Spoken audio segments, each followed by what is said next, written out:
we're going to start with the candidates for the U.S. House of Representatives. We invited all the candidates.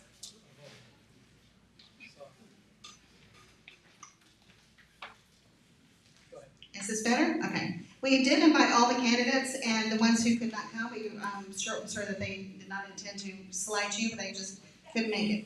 There's a lot of things going on for candidates. But we do appreciate all of these people who are in attendance tonight, and we want you to give them your full consideration. These candidates after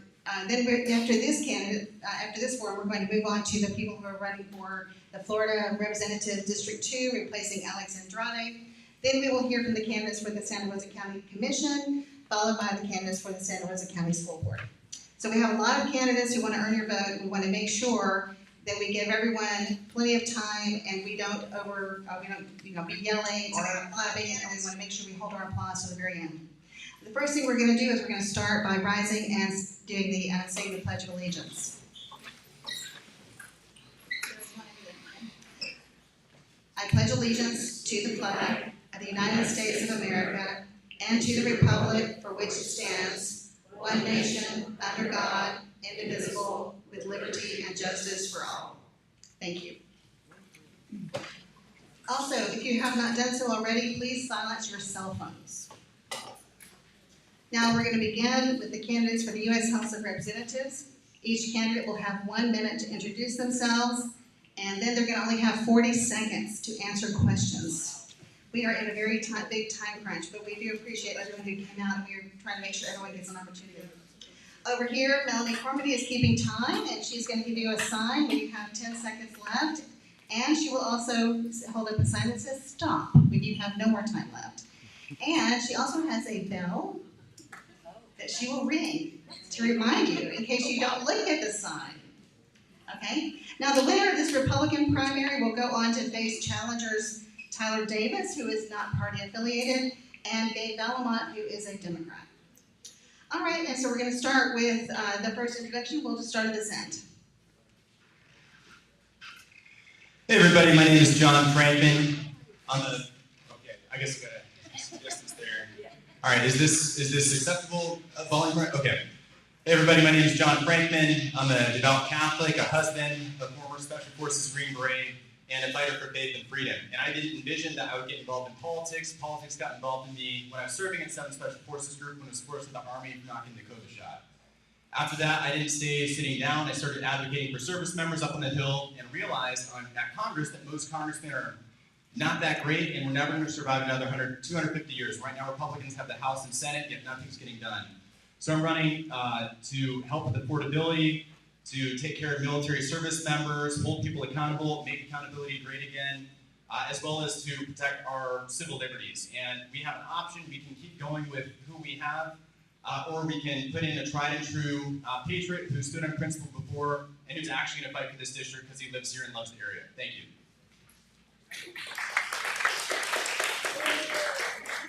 Hey y'all, can you hear me?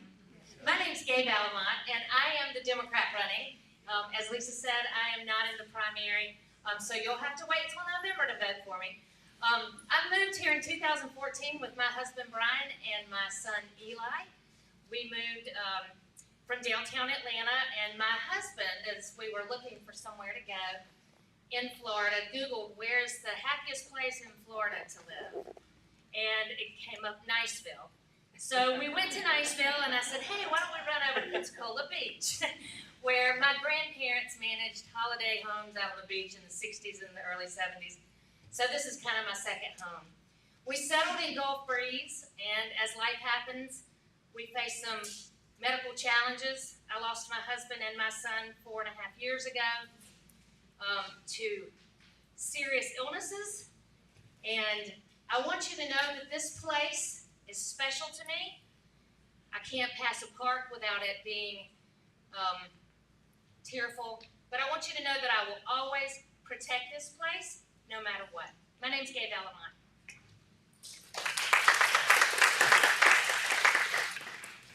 Hey everyone, can you hear me? Yes. Thank you. Hi, thanks for having me. My name is Tyler Leona Davis, and I'm running because I want to represent y'all for Florida's 1st Congressional District.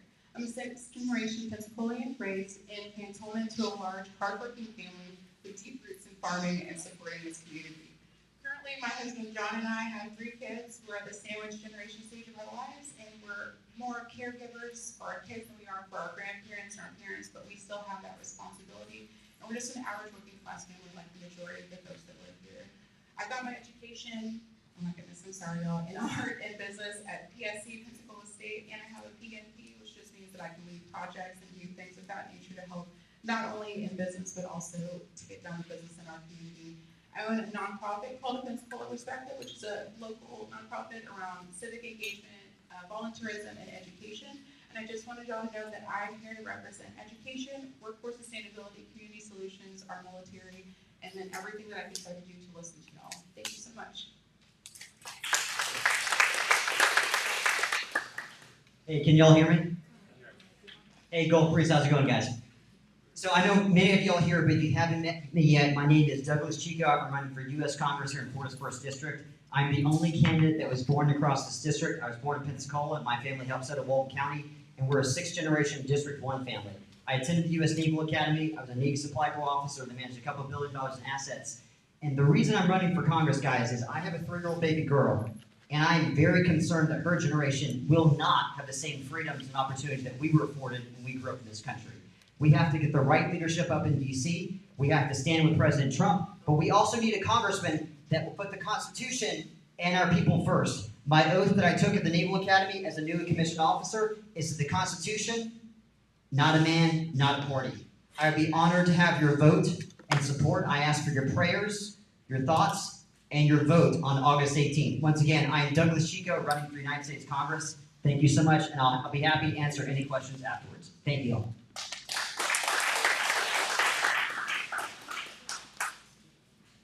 Okay, it's on? Okay.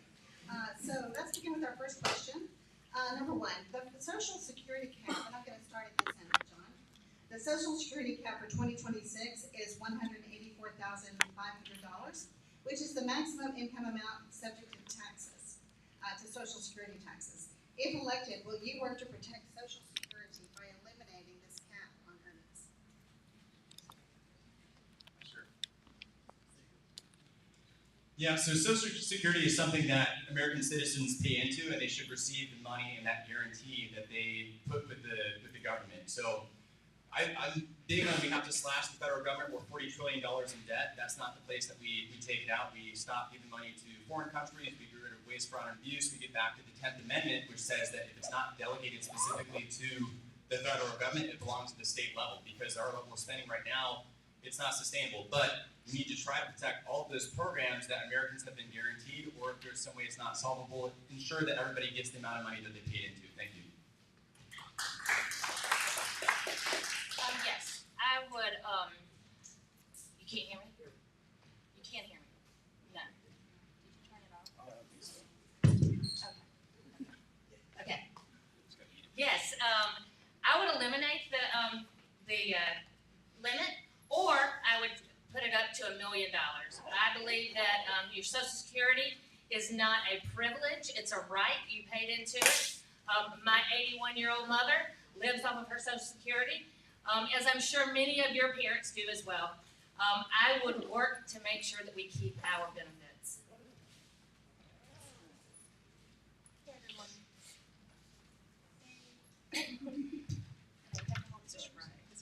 This way. Okay, here we go, like this. Like somebody's special. Okay, so the question I think was about slashing the limits for Social Security. I actually wasn't very aware that there were limits around that, so I appreciate the question and raising awareness about that. I think we should definitely look at it. I would like to talk more with people who are in that situation specifically. My mom has been on Social Security, my dad was before they both passed away a couple of years ago, and they never were ever near that cap, so that's a very unique problem I think some people have. Again, rural folk don't usually have anywhere near $185,000 in income. So I would have to look at that, but I would say that I understand that people do have different lifestyles and everything, so I would look at maybe raising it, but I don't think it should be limitless. Pardon me, y'all. I have to stand because I'm congressional size, so I'll make sure y'all can see me. So, first of all, we have a spending issue in this country. We don't have a Texas issue, so we can look at that for sure. But we can't even get back to the COVID baseline level of spending if you go back to 2019. So we continue to spend more and more at the federal level, and we probably have about $1 trillion more or less in fraud, waste, and abuse alone at the federal level. We're not even talking local waste, not even state waste. So we need to get in there and root out corruption, wasteful spending, otherwise our dollar could lose reserve currency status, and we're going to be a load of trouble, guys. On the issue of taxes, we cannot rely on our military bases for the next 4 to 6 years. Between AI and drones, we could have fewer people at these bases, and 47% of GDP for Escandia, and 35% of our GDP for Santa Rosa comes from these bases. We need to give tax cuts for veterans to bring more opportunities and diversify from DoD. Appreciate it. All right, thank you. The next question is, the water and electrical utilities across the United States are vulnerable to attacks, as we've seen just this week. If elected, what will you do to protect our electrical grid and our water system? So we certainly need to be worried about China, and I think that's kind of the main focus of our military, our national defense, as far as external threats go to. I think when we're focused on some other Middle Eastern conflicts, things of that nature, we can lose sight of the big picture. So making sure we have that kind of infrastructure, the people, the money, the spending going into protect ourselves against cyber attacks is huge. And maybe having like that backup where it's not just all digitized, but there's some way for it to be off the network and function off the network in the case of some large-scale attacks. We always need to be aware of that with regards to cybersecurity. I believe our FBI needs to get back to doing cybersecurity instead of immigration enforcement. We have spent billions on a war that, billions a day on an illegal war that we shouldn't be in. And so what is happening is Iran is attacking our water and our wastewater systems. And next will be our electric grids. What we have to do is make sure that we fortify those electric grids and that we are working on our cybersecurity so that our national security is safe. Hey, so I believe that we should definitely beef up everything, but I think a lot of the issues that we're having is because we are too focused on external things. I do genuinely believe in America first. I'm a little bit of an isolationist, unfortunately, but I do understand the global impact. So from my purview, I think that we do need to be holding these companies more accountable, like FPL. We've all seen our bills increase, but we haven't really seen the quality go up. So why can't we do things like that? And then also from the IT perspective, we have great minds here. We have a bunch of young minds. We have a bunch of people who are coming here from other countries on visas. Why is it that we're still having these problems? I think we just need better accountability across the board, and we need to understand what we do not know, because it's very clear that we don't know stuff. She mentioned FPL. It makes me think of no-show Jimmy Petronas. I'm not sure where Jimmy is tonight, but he's probably lost in the swamp. We were actually looking for him the other day. But anyway, I want to thank all the candidates for coming out tonight. Our current congressman didn't bother to move to the district, as far as I know, can't show up for anything. So why is he running District 1? He can't even show up to talk with you guys right now. He refuses to hold a single in-person town hall meeting. He won't meet with his constituents. He wants to buy your vote. So y'all should consider that. Are you going to let him buy your vote? Or are you going to pick someone that's an outsider that wants to defend the Constitution and truly represent you? On that note, yes, we need to harden the grid, root out fraud, waste, and abuse, and focus on more of our domestic issues here at home. Thank you very much. Thank you very much. Okay, now, thank you so much for those answers. Number 3, July was just made the hottest month on record. There are wildfires burning all over the Northern Hemisphere and in Europe. The Colorado River is running dry. What will you do if elected to protect our environment from the current challenges? Let's start at the other end this time. So I go back to the issue, when it comes to funding programs, whether it's you're protecting our people at home with wildfires, hardening the grid, it all goes back to rooting out fraud, waste, and abuse at the federal level, state level, and local level. So the president rolled out DOGE, we brought out Elon Musk, but Congress only codified about $9 billion in cuts. So we have so many issues with infrastructure, taking care of our own from natural disasters, fixing our roads, everything. If we can get rid of all this fraud, waste, and abuse, and it's both parties. Look, I'm a conservative, I'm a Republican, but I'm not calling out the swamp. It's both sides. Both sides are an issue when it comes to cutting out fraud, waste, and abuse. We need new people in there. We have to put our people first. And if we can cut out this waste, guys, we can actually fund a lot of these programs we're talking about tonight. Thanks, Doug. So for me, I would say it's about these large-scale energy projects, things like data centers. So whenever we know that they move into communities, they completely disrupt us, right? That's not just you, me, that's animals, everything. We are heavily reliant on everything that is on this planet. If we don't know that now, I'm not sure where we've been. If the bees go, then it's the birds, then it's us, y'all. So we do need greater education on that, starting off at the onset. When I grew up, there were a bunch of programs, all types of shows, and just things out in the community that were centered around our environment, especially growing up in Cantonment. So I want us to try to be able to go back to that, especially as we're a more rural district, and then try to get back to those basics. And as far as policy-wise, we just need stricter accountability on the utility companies, the power companies, everything of that nature. Thank you. Well, we have to decrease our greenhouse gases to make sure that we get our temperature back under control. And the way that we do that is to get off of our reliance of fossil fuels. We have all, if you filled up on the way over here, then you know what we're going through with fossil fuels.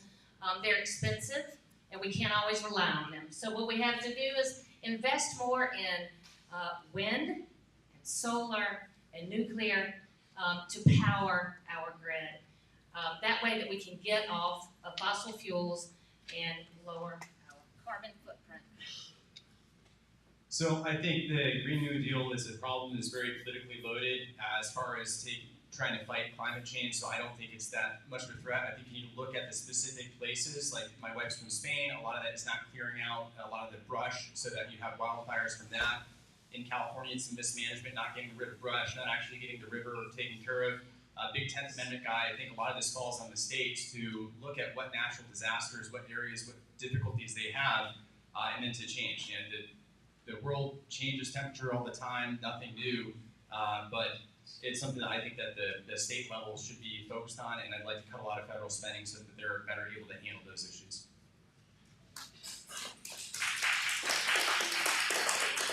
All right, we're going to talk about the role of ICE. Do you believe that immigration officers should be held to the same standards and the training as the law enforcement officers, and why or why not? And we'll start with Gabe.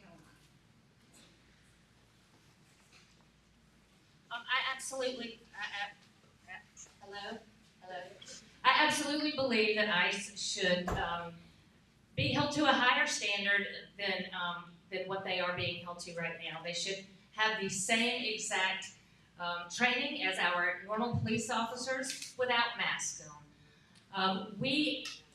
Typically they budget a $10 billion, but now they are working on a $49 billion budget, which is more than our Marine Corps. That money was taken away from healthcare, and we need to reappropriate that money to go back to healthcare so that we can afford our medicine. Yes. Thank you. I'm so sorry I blanked on the question. What was the question again? The role of ICE, and okay. the training should be the same as Law enforcement. Yes, so I do believe that they should have that training, if not more. There's a lot of interactions that they have with not only people who aren't from our country, but people who are. People have lost their lives just protesting. I'm not going to say that I agree with how they were protesting. Everybody protests in their own way. But you shouldn't lose your life just because you're out there, standing up for what you believe for the First Amendment. So I do believe they should have greater training, especially when they're dealing with folks who aren't from this area. They might necessarily speak English. It was required for me in high school to learn Spanish or some foreign language 2 years. I don't know why they can't do the same, especially as adults and as an important role as they have. That's all I have to say. Thank you.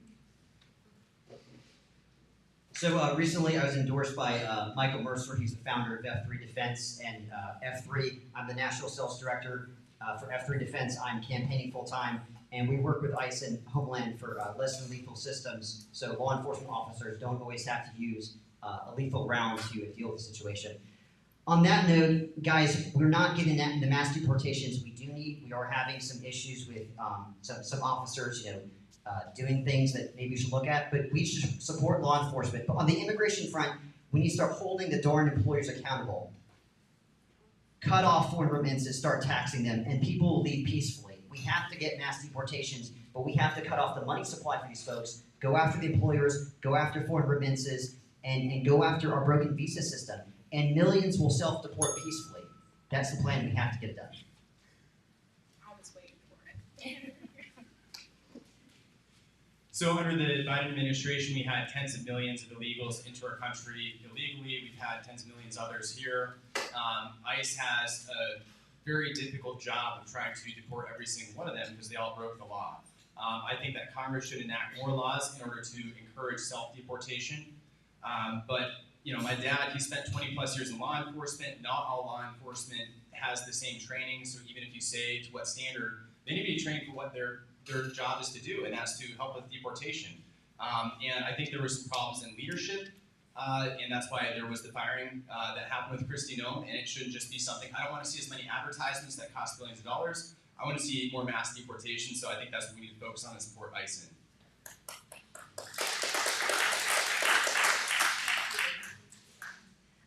Okay, now turning to the war in Iran.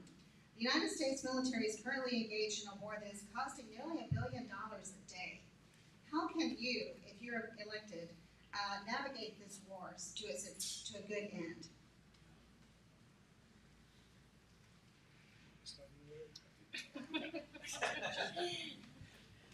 Hey, yeah, so we do need to stop the war. Again, America first, and every time I hear them and see them asking for more money, first it was Ukraine, now it's the Middle East, sounds a lot like the 90s. Every time we have somebody else has a problem, we just step in and we're big daddy war bucks, we just have the money. So I think that what we need to do is we need to have these honest conversations and push back against the foreign governments that are continuously relying on us for aid without us getting actually anything from it other than being left with the bill. I think that we need to actually have those conversations and hold other people accountable, other governments accountable for what's going on in their country, and know that we can't always help. We'll try to support, but that does not always mean money. It does not always mean weapons. Thank you. So I have a unique perspective that I've already worked with both wings of the Republican Party, the America First wing, which is more isolationist, more focused on domestic issues, and then also the administration in terms of having a bill that came out tackling the moratorium on national sales tax for diesel and gasoline. But look, we shouldn't keep doubting the president. I want to wrap this war up as quickly as possible because we are spending billions of dollars and we're losing our forces. Iran is a threat. We need to wrap it up as soon as possible, but folks have been doubting the president since day one. He pulled off in Venezuela. Let's let the man wrap up the job, and I want these folks to come home as quickly as possible. But let's let President Trump carry this out. And again, he hasn't let us down yet on that. It's not perfect by any means, but let's see what happens.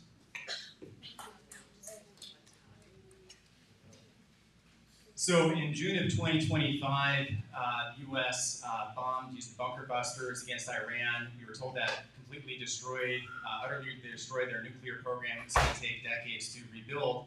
So with this most recent war, I'm not exactly sure what we're doing. I don't think that Iran posed an imminent threat, at least to our existence. Yes, they've been a problem for decades and decades and decades. I know Green Berets have been out in Syria and have been attacked, and under Biden, they didn't have the right rules of engagement back. But I think we need to end the war. I don't really see a whole lot of good coming from it. Congress has their border power resolutions. They could always vote against that, or they could control funding. They have the power of the purse. Obviously want the Iranian threat eliminated, never want them to get a nuclear weapon, but we have to, I think, focus on America first. We need to get the deficit in control. Thank you. Y'all, I'm going to say something that you're not going to hear much. We agree on that. Yeah, Congress needs to take back their powers. This is an illegal war. The war was never approved by Congress, and Congress is the only body that can approve it. And you know why? Because that is made up of a body of representatives of people like you. Your representatives go to Congress to tell the president what you want. And right now we have the majority of Americans that are struggling from this war, so we need to not fund it anymore.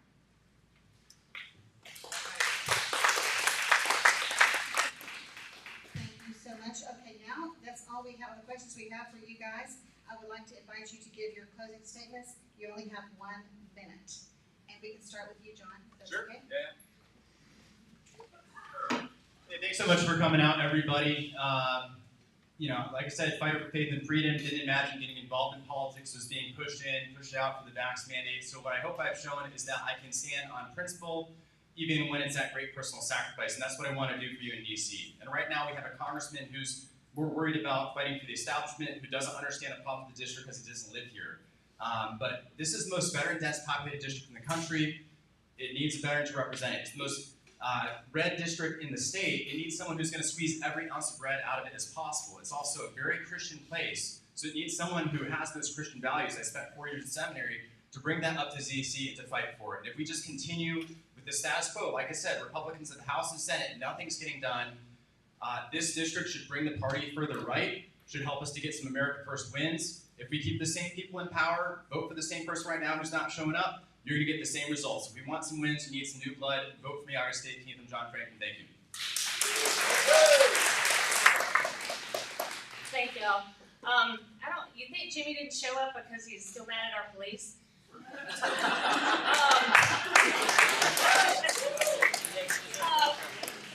Y'all, this isn't my first time. Probably most of you already have my cell phone number.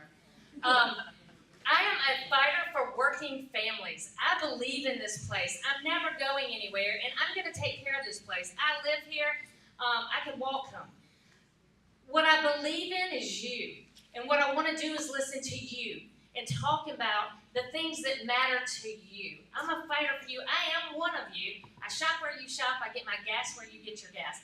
And what I want you to know, and what I want to say tonight to my opponents, is that with or without Jimmy here, whoever comes out of the Republican primary, I want to challenge to a debate, and I want to do that in front of everybody so that if this happens again, you'll know that I'm here fighting for you because I care about you. My name's Gabe Alamont.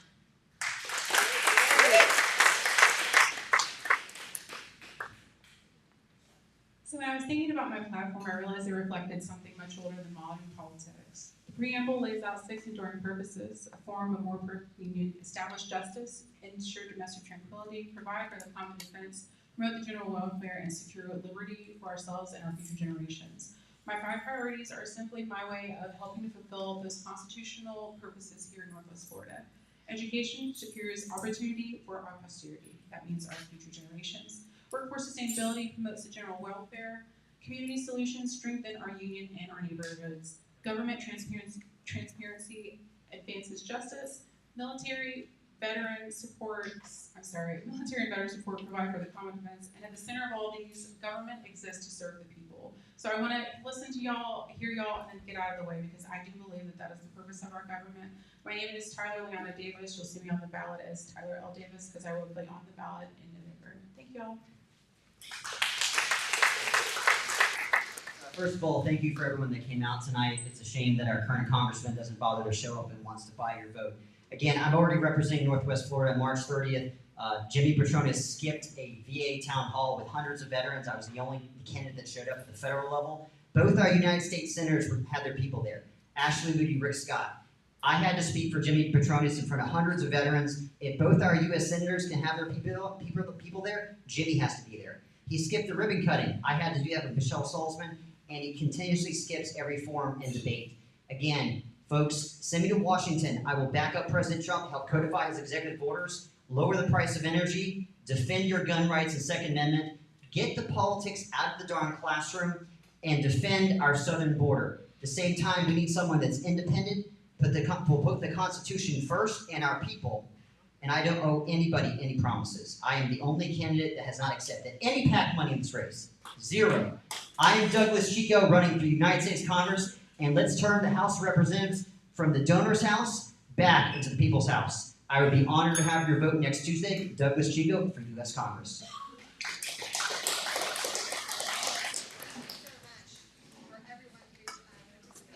Now, would you please take your thank you.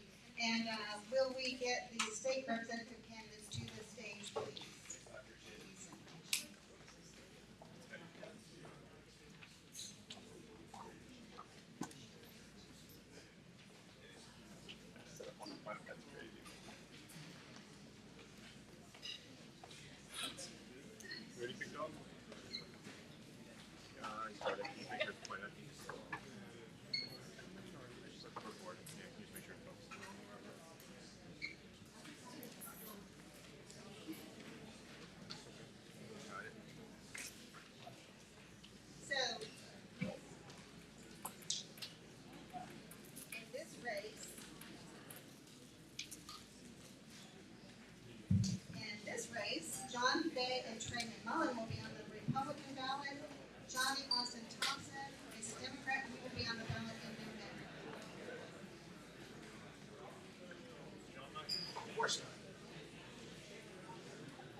Y'all hear? Can you hear me? Okay. Looks like we are missing John Fay, but we do have Trey McMullen and Johnny Austin Thompson to come and answer questions for us tonight. Again, each candidate will have 1 minute to introduce themselves. They will have 40 seconds to answer questions and 1 minute to offer a closing statement. And let's get started with Trey.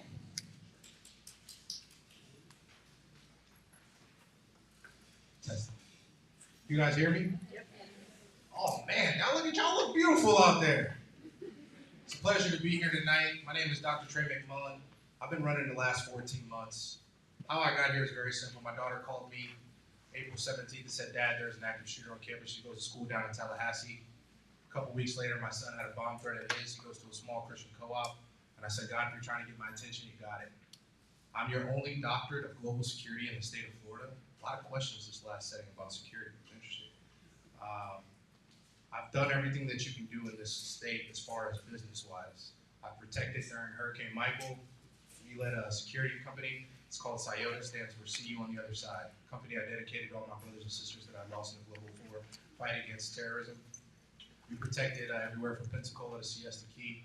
During COVID, we protected all the mobile COVID testing sites. I actually stood in the parking lot across from Sacred Hearts. 2013, Sacred Hearts actually saved my life. I got life flighted there, so I got a lot of debt of gratitude to District 2. During the GOP, Trump's first election, we protected all the GOPs across the state of Florida. I'm your man for this race.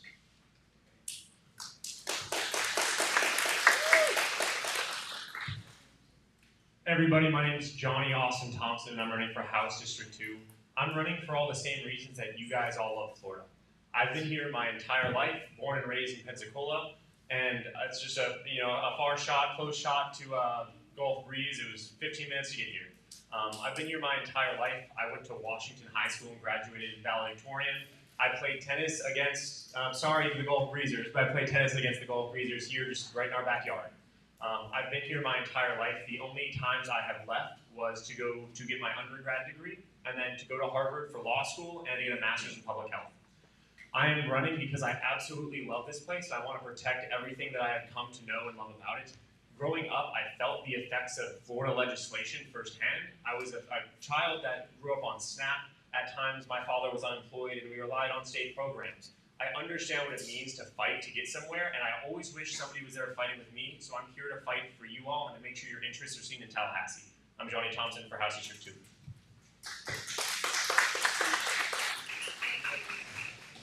Thank you. All right, can you help? Sit on? Okay. So regarding flock cameras, first question. Everywhere you look these days, you see a new flock camera. Do you believe there's too much surveillance of private citizens? And we will start with Trey. Could you repeat the question? Sorry. The question is, everywhere you look these days, you see a new flock camera. Do you believe there's too much surveillance of private citizens? Yes, ma'am, I do. Can you guys hear me? There we go. So my doctorate, I did my dissertation, and it was called On the Unconscious Bias on the Implementation of AI and Technology by Law Enforcement. So it's going to get worse if you don't get good people in. This is only the beginning. There's actually 4 phases to policing, and we're only in 2.0.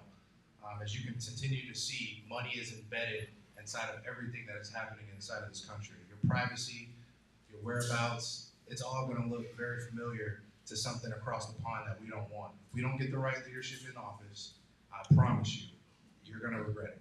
And that's not a scare tactic. Look on the news. They're taking your civil liberties day by day. So no, I'm anti-flock and I'm anti-data center. Could you repeat the question? Oh, actually, I have this on. It's okay. It's okay. So what I have to say is I think flock has a space, right? We need to make sure we have the tools for our legal enforcement to do what they have to do to protect us and keep us safe. But what I will say is there is a big difference between using cameras to look at license plate, to look at a stolen vehicle, or to see where a dangerous suspect is going, and having an outright, absolute blanket on citizens to be able to watch where they go, right? And so this is something that I'm in favor of having legal enforcement have control. Right now, it's owned by a private company. That's scary. They have a lot of data, and we gotta make sure that it's only being used the right way. So it has to be regulated. We have to have checks on it. We need to make sure there's transparency and accountability for using these kind of tactics.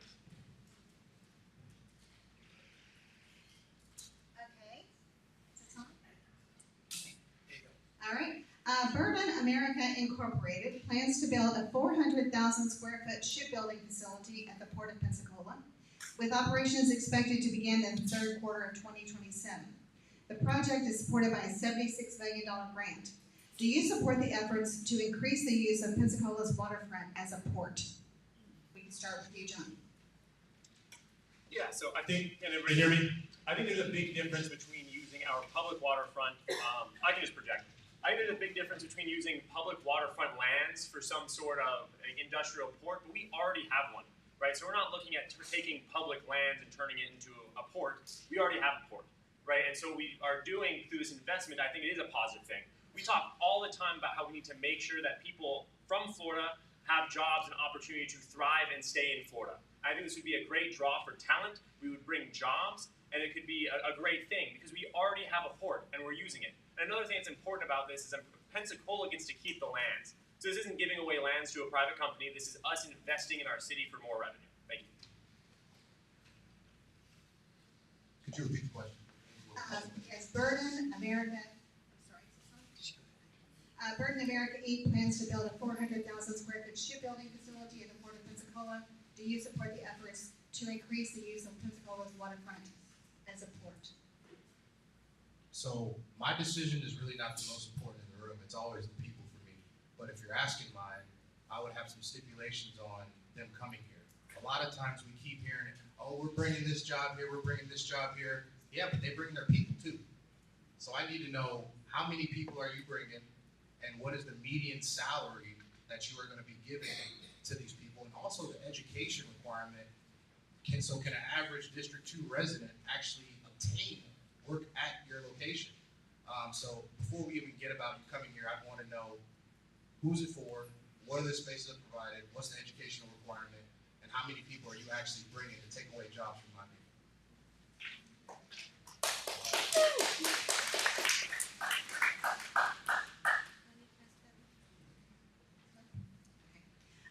Okay, turning to healthcare, would you support expanding Medicaid in Florida? Why or why not? We'll start with you, Trey.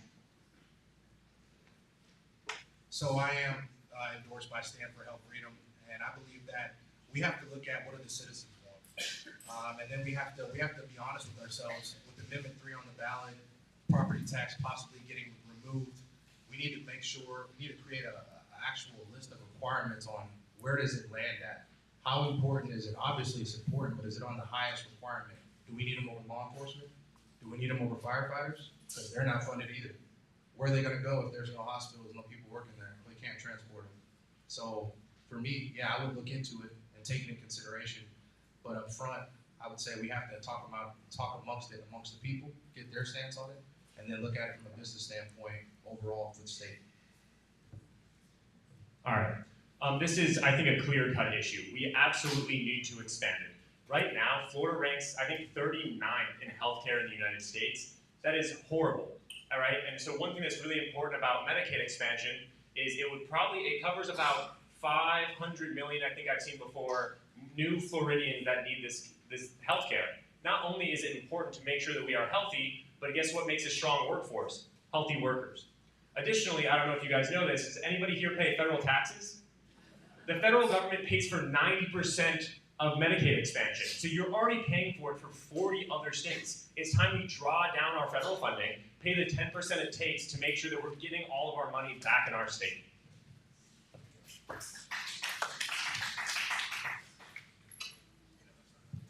having technical difficulties. Okay, the school voucher program. A 2025 audit found that the state is struggling to track $270 million in voucher funds, with possible overpayments to over 30,000 students and delays in reimbursing families and schools. What will you do about this?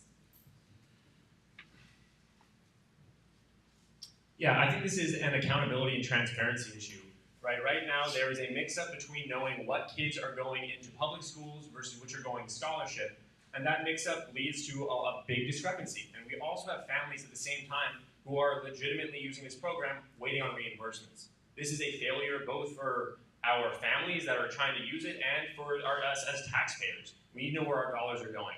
So what I would do is take this system and make sure that it's integrated in a way that we have real-time checks. We need to make sure that we have student IDs that we can track across enrollment so we can see exactly where they are to know where we need to allocate our funds. So I would support Senator Don Gates' bill, SB 318, as it didn't get passed yet, but there have been updates to it as the starting of the school year this year. So students are having to quarterly now, their parents are having to sign an attestation to say, hey, has your kid been in public school or private school for the last 60 days? So I think that's going to drop a decrease in amount of that fraud, waste, and abuse that we're seeing, and really it's an integrity issue because we've got parents taking kids to Disneyland and stuff like that with this money, which we shouldn't be. So it's got to be working with Senator Gates, making sure SB 318 is passed. That's going to lay out all of the ramifications for people that are doing things that they should do with that money.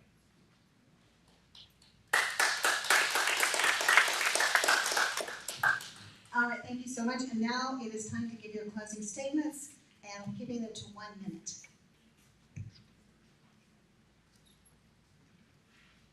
Everyone, my name is Johnny Thompson. I'm running for House District 2. You heard me mention that I've been here my whole life, and what I'm really wanting to do is be able to be a representative to make the people's voice heard in Tallahassee. I think for too long, in the past 8 years, we've had the same legislature representative most people haven't seen, and is funding the same pocketbooks for the people that are running against me in this race. You cannot have change by funding it with the same pocketbooks that have been there for the last 8 years. And I think we've seen across the entire district, both Republicans and Democrats alike are ready for change. So if you guys want a candidate that is willing to give you transparency, accountability, and show you what difference can look like, I need you guys to go to the poll on November 3rd. I'm going straight to the general election. I won't be on this ballot. On November 3rd, vote Johnny Austin Thompson for House District 2. Thank you. Well, it's a pleasure to be here tonight. I thought my opponent would be here, especially seeing that he lives here, but here we are. As I'm going against John Fay, not Johnny Thompson, but my name is Trey McMullen. I'm doing this for the people. I have made a campaign of not taking special interest money, not taking super PAC money, and let me tell you what that equals. Let's talk about it in glasses. If I have one set of glasses on, and it is you, the people, and then I have another set on that is special interest, and I have another set on that is super PAC, I can tell you that they're reversed from my opponent. He has to take those things into consideration before he gets to we, the people. The only glasses that I have on, the only lens that I look through is we, the people. I'm not bought, I'm not paid for, I'm doing this because the people deserve it. It is time for the people to stand up. They're tired of being overlooked, and they're tired of being not heard. My name is Trey McMullen. I ask you humbly, in this Republican primary, vote for a guy that shows up, even in his hometown. Trey McMullen.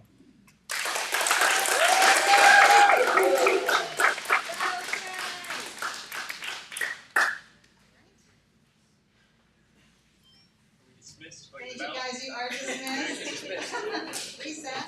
And now can I get the candidates for County Commission District 2 to come to the stage?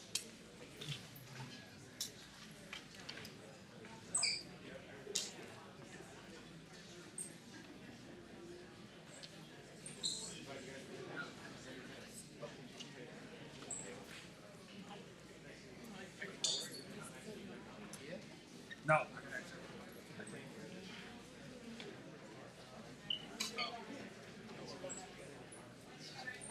Probably the best part of it. Everything was all right. Now it's not your oh yeah, you got it. It's probably better than my copy would have been anyway. Alright, get the job done.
to County Commission District 2. We have a lot of candidates up here today, and we are going to give them all an opportunity to answer the questions. The first thing we're going to tell you is that all of the candidates in this race are Republican, and they do not have to get 50% in the primary. So whoever gets the most vote will be your next county commissioner for District 2. Now, each candidate will have 1 minute to introduce themselves, and then we're going to have 40 seconds to answer questions, and then they will have a 1 minute closing statement. Hello everyone, I'm Jeff Snow, running for Santa Rosa County Commissioner District 2. Moved to Pensacola back in 1981 with my disabled father, took care of him until I graduated Escambia High School. Then I was blessed to start out at NAS Whiting Field as a maintenance contractor. I was able to work there for 36 years. The orange and white helicopters that you see flying all over the place. I have 5 children. They're all grown and living on their own, so I'm very proud of them. While I was at Whiting Field 7 years ago, before I retired in 21, I've become a real estate agent, independent. I work out of my house, have military, first-time home buyers, and mostly homeowners that want to sell their home. Also was on the city council for 8 years, served there. And I was on the Santa Rosa County Tourism Development Council for 6 years and chairman 1 year. And I think I have to stop.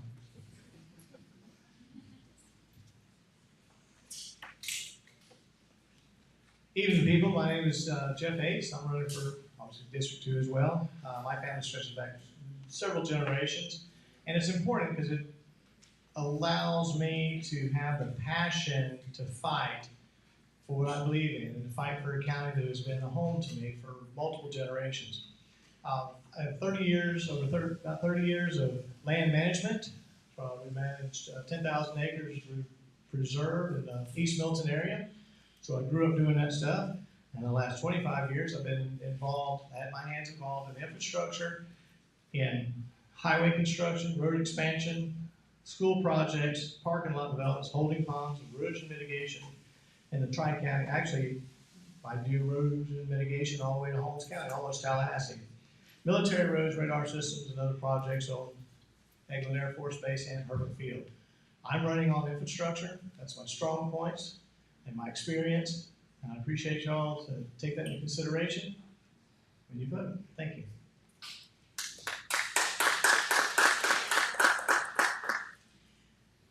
My name is Renee Johnmeyer. I too am running for County Commissioner of District 2. A little bit about myself. I am a wife of 33 years, a mother of 4, and a grandmother of 9 grandsons, so I do have a vested interest in this county.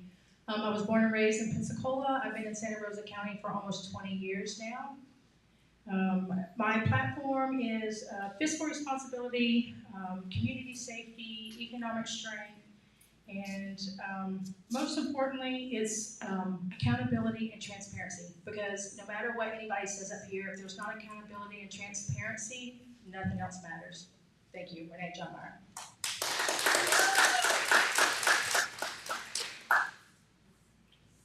I'm Erin Neiswanger. I'm also running for County Commissioner District 2. I'm a wife and a mother of 6 and a grandmother of 3, so I understand how to create order amongst the chaos. I served in the military, also civil service law enforcement, and then transferred into supply and logistics at Whiting Field, where I managed 74 employees, a budget of nearly $1 million, and handled government contracts. I have a master's in national security and an undergrad in psychology, so I bring a fresh perspective and practicality. I'm a leader, and I have dedicated most of my adult life to public service. I have the backbone needed to stand up for Santa Rosa County, and I'm a woman of action, so I understand the importance of the no to the people that expect a yes. This county does not need, and I quote, a mini Sam Parker, nor a commissioner who beholds to political influence or outside political committees. We need a commissioner who answers to you, we the people. Santa Rosa County will be stronger with Neiswanger.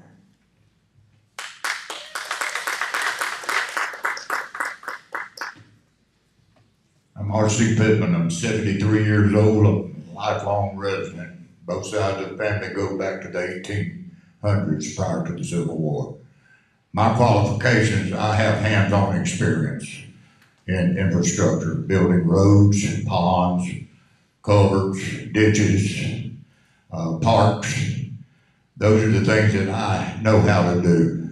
Working with DEP, Corps of Engineers, the EPA, I know how to pull permits. I know how the permitting system and the zoning system works. And the commissioners that we have now has been on using the permitting system to the advantage of the county, which I promise you I will do everything. My ultimate goal is to restore the balance of power back to you, the people of Santa Rosa County.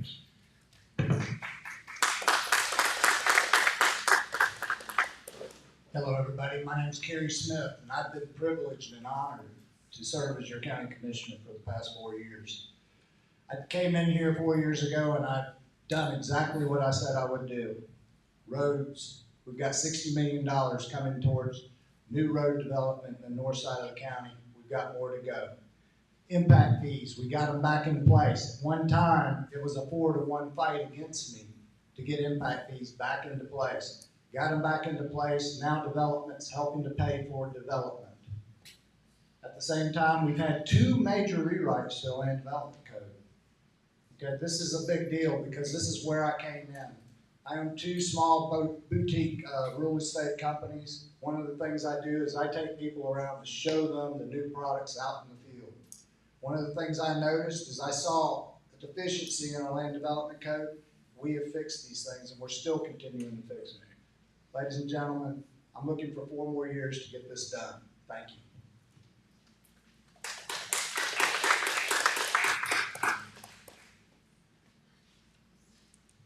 Okay, thank you, candidates. Now for the questions. Number 1, Amendment 3 is currently being rewritten to be placed on the November ballot. It will increase homestead property tax exemptions, reduce assessment growth caps for non-homesteaded properties, and create a pathway to eliminate non-school property taxes on primary residences. Do you support Amendment 3, yes or no? And if so, how do you plan to ensure that the county meets its fiscal obligations to the citizens? Yes, I do believe in Amendment 3. I'd like different changes a little bit, but we're going to get dealt with that possibly in November. So you really need to stop all spending. I've asked the county board to do that a couple times over the last several months. If it's not critical, we need to put a hold on all spending. Hopefully they will do that in the very near future, even before November. We're looking at $22 million the first fiscal year if it passes, and $36 million the second year, and that's catastrophic to the county. And we have to make some tough changes and know how to navigate through those processes and challenges. Yes, I actually support that as well as a property owner and a homeowner. What is not being brought up is on this November ballot, the local option sales tax is up for renewal. If the citizens vote that down, that's an additional $16 million taken out of the county budget. And after we collect everything and pay everything out that's necessary, that leaves us about $74 million in discretionary funds. So you take that out, the $16 million out, the 22 and the 36 will basically have about $20 million left. The state and several people are proposing raising the tax value on the properties, additional charges and fees at the state level, and possibly sales tax as well. Thank you. I support as well. I think people do need relief. However, I do challenge every voter to think long and hard about this decision. We are looking at a lot of cuts.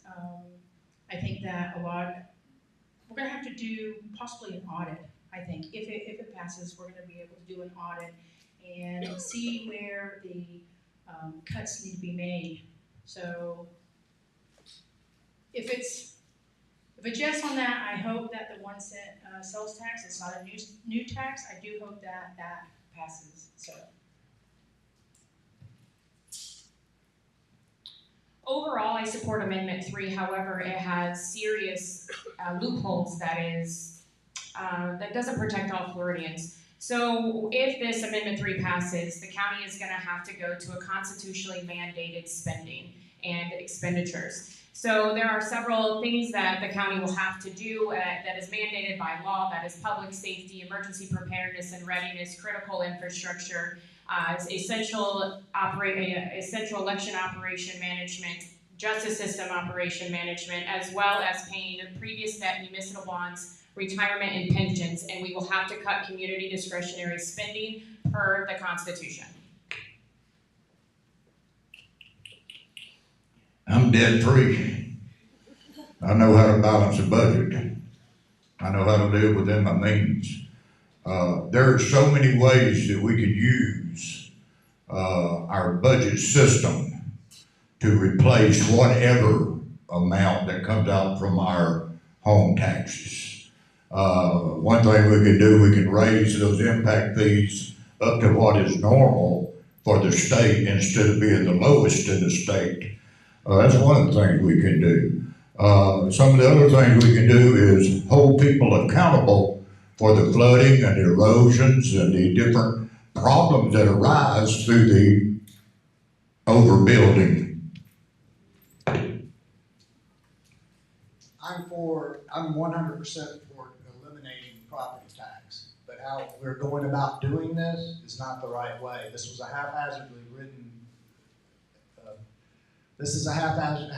written act here, and it's going to cause more damage to the county. Well, number one, none of us live in Escambia County, and we don't live in Escambia County for a reason.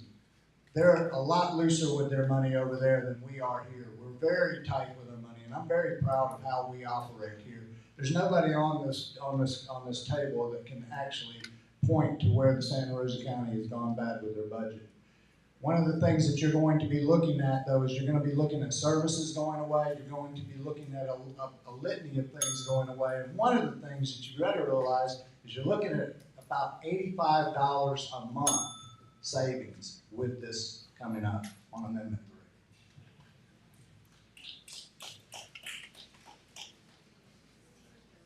3. Okay, good time to talk about quality of life. The complaints are many: too much traffic, not enough boat ramps, no public pools, too few parks. How will you as a county commissioner work to increase the quality of life in Santa Rosa County? We'll start at the other end.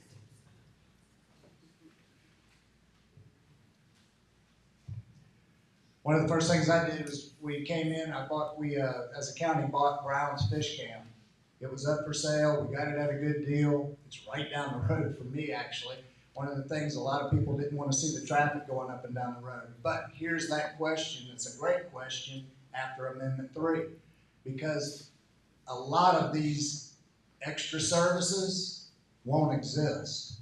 And so, it really is a very beautiful question to ask after that, because like I said, I'm definitely against property taxes. I'm more on the consumption tax.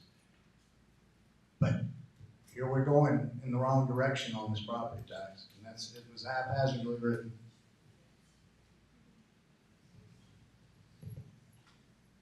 Could you repeat that question?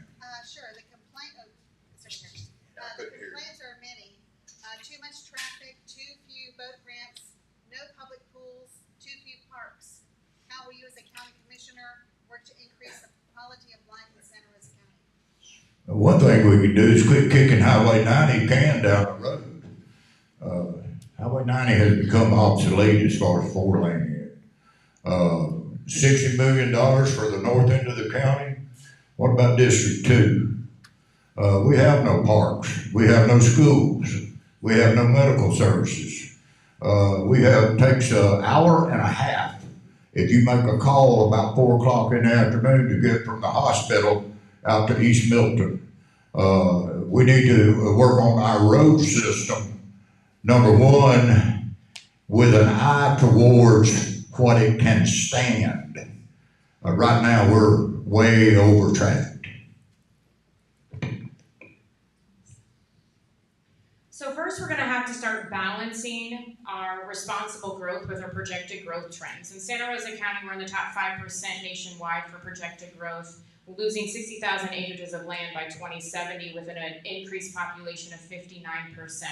So we have to start looking at projected growth plans. We also have to work with grants for sidewalks, bike paths, interlocking different communities. We should not have our children just went back to school, and our children are walking on decrepit infrastructure that has been lagging for way too long, with risk of getting hit by a car, including stop signs that haven't been replaced, and someone was life flighted recently.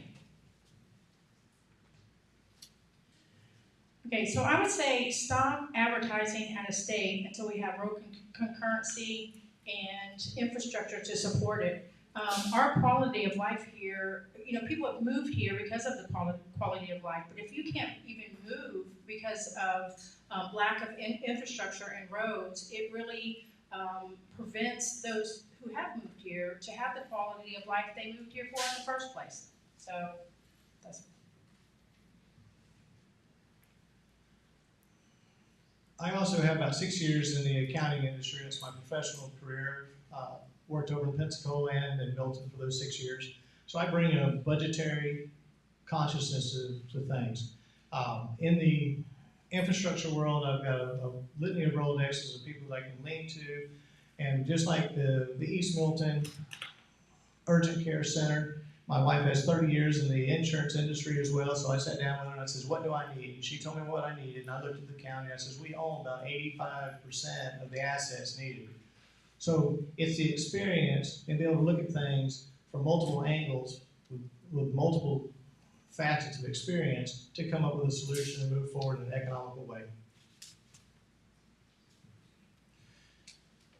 While I served as a city council member for 8 years at the city of Milton, we focused to improve the quality of life. We were able to bring over $60 million in state and federal grants to basically affect every aspect from parks, recreational, piping, infrastructure, every avenue that we had in Milton needed an upgrade severely. We were able to do that, and by leveraging those $60 million in grants, we were able to build our reserves in those 8 years from $8 million to $43 million instead of burning up the city's reserves.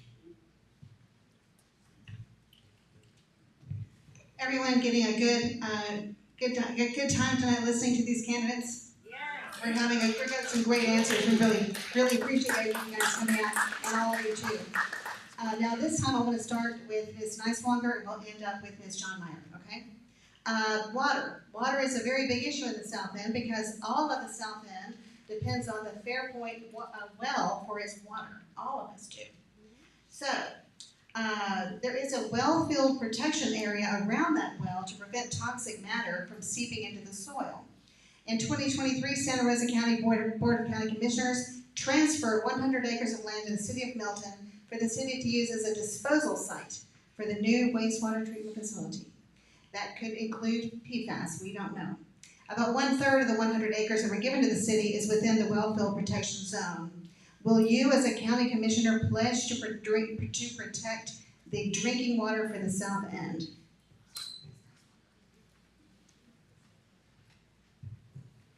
Thank you, that was a great question. A long question, but a really short answer. Yes, I will pledge to protect the drinking water of not just the south end of the county, but also the entire county. Our waters we have finite water resources. Only 5% of the water is drinkable within the world. We have to protect that at all costs. There's no reason why we're going to allow anything that is going to damage our water system or allow things, a little off topic, but data centers. We have to protect our natural resources at all costs.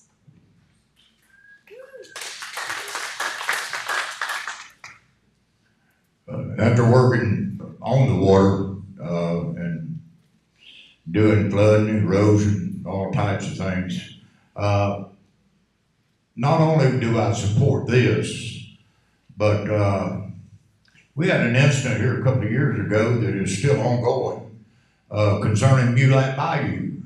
a lot of us from Milton know Mulat Bayou. Tons of sediment from a housing project that a road was built without any permits that wasn't supposed to even be built to start with, dumped thousands of sediment in Mulat Bayou, and the construction company hasn't been held accountable yet. I'll get back to the question. I think that guy went to jail. But as far as water wellfield protection, I'm 100% behind it. I've always been behind it. I've actually been strengthening it. One of the things that you're talking about, the 100 acres, that's gone off the table because the city of Milton fumbled the ball. They don't have that wastewater treatment. All the grants that you're hearing about one end of the table talk about, all of those grants were taken away because the city of Milton fumbled the ball on that. So.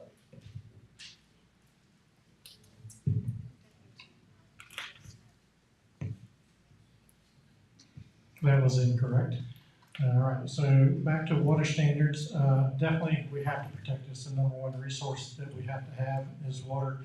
As far as the PFAS that you asked on that question, all the standards have not been made for the wastewater treatment plants like the new one we have for Gulf Breeze, but any new wastewater treatment plant or any facility like that, I would make sure that they meet all the requirements that are required by DEP and any other governmental agency and protect water at all costs. That 100 acres, I had a group reach out to me, and I actually behind the scenes facilitated that transaction because of the concern was to get it off of Cooper's Basin and away from the waterways. Since then, the plan has changed, and it's located even further away and further north. And I am 100% about protecting the wellfield protection because I live in the middle of that thing, and I've enjoyed the cleanest water in the county, and I understand the importance of it. And unfortunately, we got a brand new gas station going in there, and as a friend of DEP told me, all gas stations end up a hazard site. That is true, and I do believe when that gas station went in that there were many citizens who fought to have the tanks above ground instead of underground, so that if there were an incident, we could get to it quickly.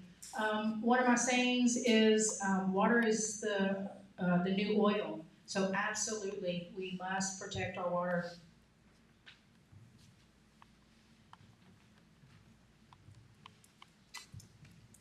Another question about water. 3 years ago, studies showed that the Fairpoint well was pumping approximately 85% of its water storage capacity per day. As growth accelerates in the south end of the county, what specific benchmarks or infrastructure expansions will you require before approving more development?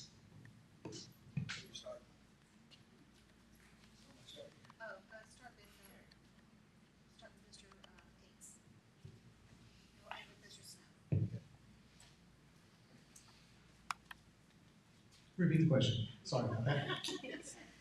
Water capacity for the city. Are you going to continue to let people build when we only have finite amount of water? No. We have to have a hard line on what our infrastructure can support. I know East Milton is under the gun to provide additional water supplies for the additional demands that has already been passed in the previous, in the past, recent past. I mean, like within months and years. So we are really behind on that matter. And just like the wastewater treatment plant, there have been some safeguards put in where some subdivisions have not been approved because the capacity is not there. They want to put the septic tanks into the well field protection areas. So we can utilize some of those. We got to have it before you can have. We got to have our safety before you can have your profit.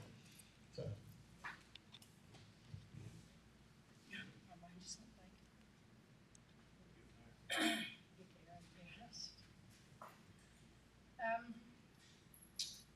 The question's about water capacity and approving new developments. Okay. I think that if we had road concurrency, okay, okay? A lot of people, you can't say the M word, so moratorium is out. But if we had road concurrency, the infrastructure would be forced to be there before they could continue building residential. I think that we need to slow down on that. I think that there's only so many resources, and we need to protect them. So I believe that's the best way to do it, bring back road concurrency.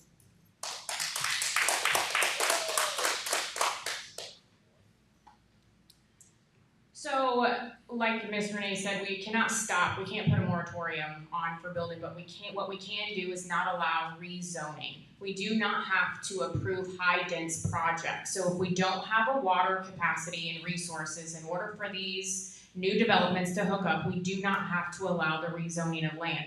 We also can tighten our land development code to not allow people to build on the wetlands despite land swapping. There's no reason why we are filling in wetlands, because that is a flood mitigation, a flood issue as well.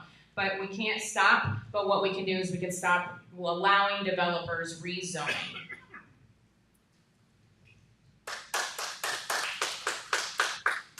Our water system, our bays, our rivers, our bayous,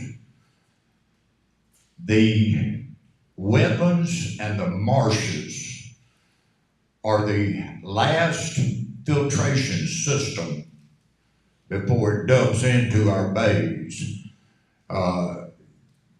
Any rezoning of that property, any variances that grant the destruction of that, I know how to stop it with the permitting and the rezoning system. For the past 4 years, I have been adamantly protecting our well field areas with no rezonings on top of it. There has been 0 rezonings in District 2, and the main reason is because we do not have wastewater treatment. I've been a hard no to the developers that have come forward and even started asking about rezonings. So, like I said, I'll get back to the answer because there has been no rezonings in District 2, which is the well field area, because of the lack of wastewater treatment. We're not going to put those septic tanks in the ground to damage our aquifer.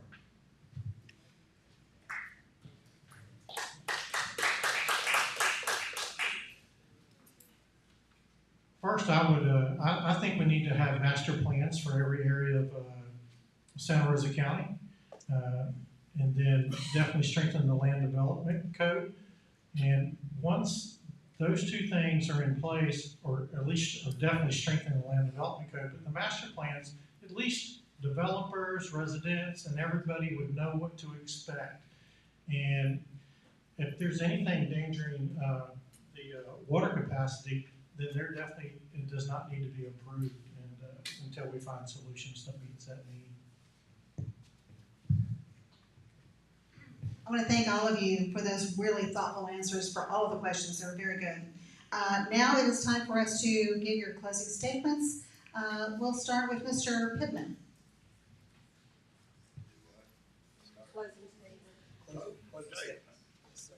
How long do we have for this? 5 minutes. It'll take about 5 to really get to all of it. Look, folks, our county commission has let us down.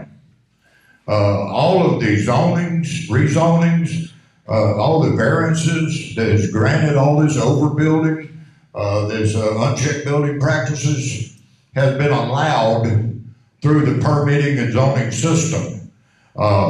There is so many conditions that we could have added to these, such as surveys for drainage. You take one house, that's 3,000 square feet that you just covered up the land that there's nowhere to drain it to. If you want somebody that knows how to stop it, that knows how to slow it down, it's all gonna come through knowing what to do with permitting and zoning. And I've got more experience in that than anybody up here. Thank you. Vote for R.C. Pittman.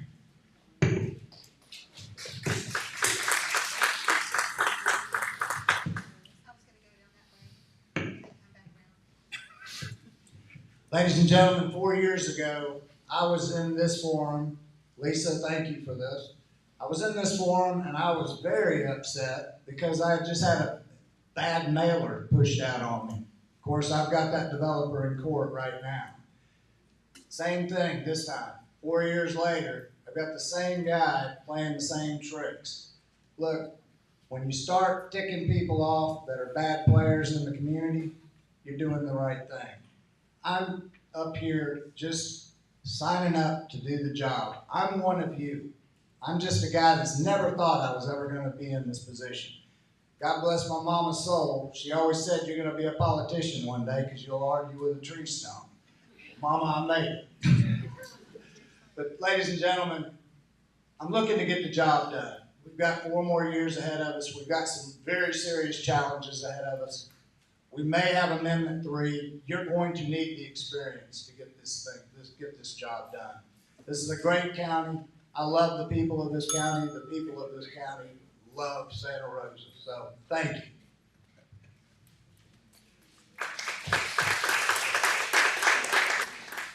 It's time for Santa Rosa County to have common sense leadership. Serving 8 years on the Milton City Council, we took those reserves from 8 million again up to 43 million. You need somebody that can step in day one, right after election day, and be able to know how to navigate and meet all the challenges that are facing the county, especially with Amendment 3 if that comes through. I believe I'm the best candidate ready to do that. I've proven it, and we have proven results throughout the city of Milton. We had the largest small business growth in decades there. We paved over 50 plus roads in the city that hadn't been done in 30 years. So we had a lot of accomplishments, and I'm a teamwork kind of person. I ask for your vote August 18th. Let's don't push it back on.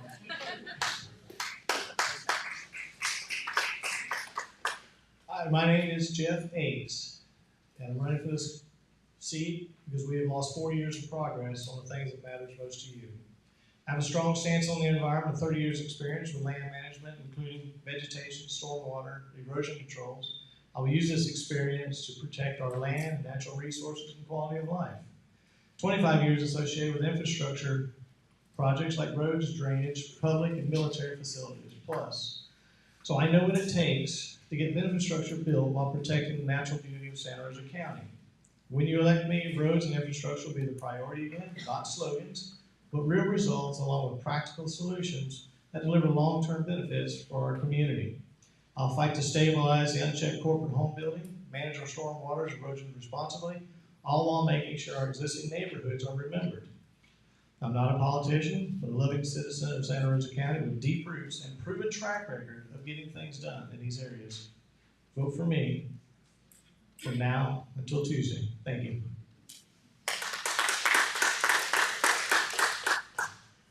Okay, so our elections in Santa Rosa County have been bought for far too long. The people need a voice. I'm not a realtor. I'm not in the construction business. I didn't take 1 cent from special interests. I believe I'm the only candidate that didn't. So if you elect me, I would love to be the voice of the people. Renee John Meyer, County Commissioner, District 2.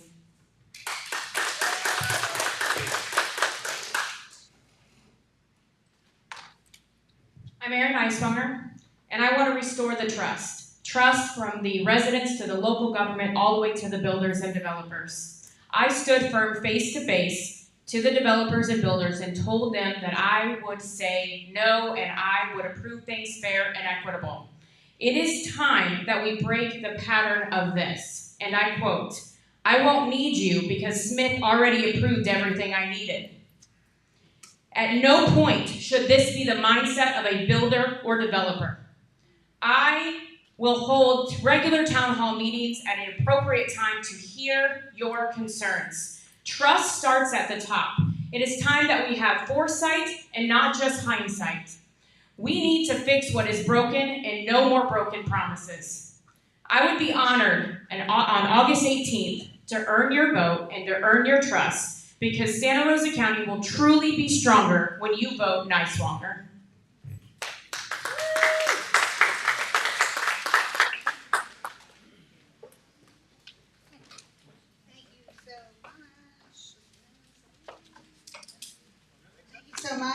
all of you. Please give them a round of applause.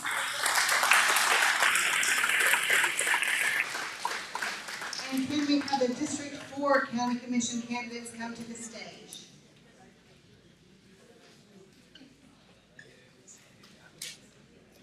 In District 4, both of the candidates are Republicans, so the election on Tuesday, August the 18th, will decide who will keep that seat or get that seat in District 4.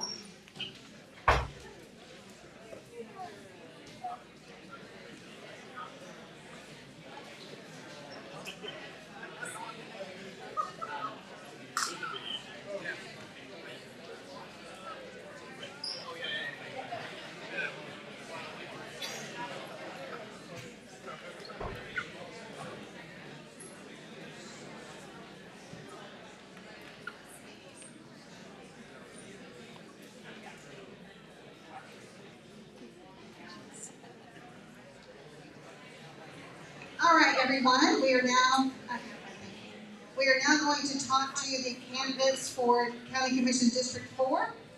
And I'm going to give each one of them 1 minute to introduce themselves, and they will have 40 seconds to answer questions and 1 minute to offer a closing statement. And we really want to listen to what they have to say, so let's have some quiet, please. Thank you.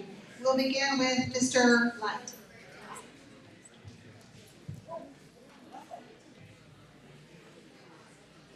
Good evening. My name is Dean Light, and I'm running to be your county commissioner for District 4. I'm a retired Air Force veteran, 26 years, and small business owner. My wife and I own Pickett's Art and Antiques in Navarre. I've been in the Panhandle here for 42 years. I've been in Santa Rosa County for 22 of them, because we moved over to Santa Rosa County from Okaloosa County when I retired in 2004. After I retired, I went to work for Crane Electronics in Fort Walton Beach as their facility manager and maintenance supervisor. And then towards the end of that 17 years I spent there, they sent me to Georgia Tech and I became their environmental health and safety officer. So I have some experience in the area. I'd love to be your county commissioner. Thank you very much. I'm Ray Eddington. I am your county commissioner of District 4 right now. I retired from Hamilton County Emergency Service in Chattanooga, Tennessee. Been living here since 2018. My wife was born here in Florida. She wanted to come back home, and that's what we did. I brought her back home. And she loves being here in Santa Rosa. And I've done an excellent job in 4 years. I hope I can do another 4 years for y'all. But I have enjoyed what I've done in the last 23 years. I worked in emergency service, worked on ambulance, I got my EMT, done all that. I do a lot of volunteer back then, and I'm doing a lot of volunteer here in Santa Rosa County now. I love to volunteer. I come from a volunteer county, state. That's correct, Tennessee.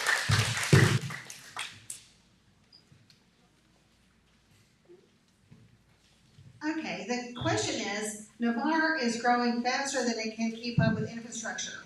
What are the top needs in Navarre, and how will you work to implement solutions?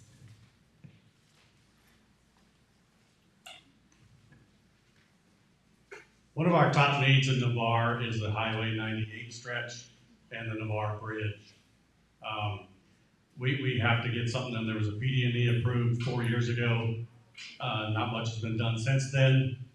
But what we need to do is our district has to take the lead and work with our state representatives, our federal representatives, and our Air Force representatives to get that taken care of.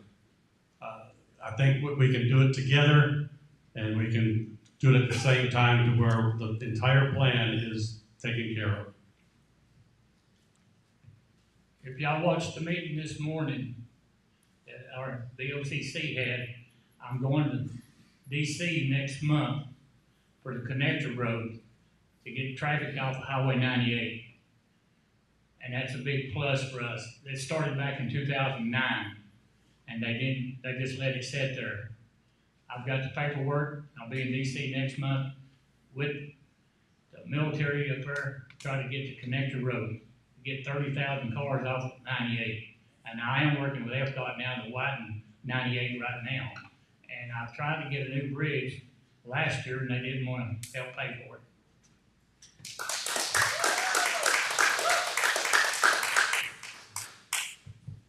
The state has given all of the counties unfunded mandates that you really can't do anything about.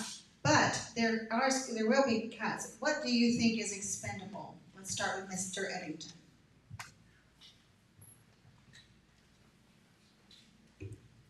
God, that's hard to start with, but you want to repeat that real slow because we want to make sure we get it right. You have unfunded mandates that you can't do anything about. That means you have to take certain things. Others, you only have a microphone, so you have to decide what can you cut. Well, we're going to have to be careful what we cut, okay? So we need to keep our safety stuff, our police, we need the EMS. That stuff we got to have. There's some stuff we will have to cut, and it's going to be very bad to cut people's jobs. And that's what's going to happen if we ain't careful. I really hate to say it, but we will lose a lot of good people.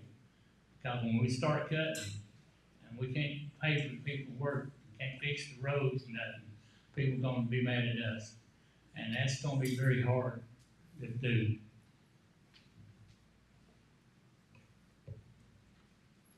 So if the property tax amendment comes up and gets approved, if we don't get the lost, that's all lost. The local option sales tax approved, we're gonna be in dire straits, okay? Ray is absolutely right. We're gonna have to do a top to bottom review. I've already sat down with Sabrina and Brad a couple times talking about this. I don't like the state mandates because they don't allow us to plan for what we're gonna do. And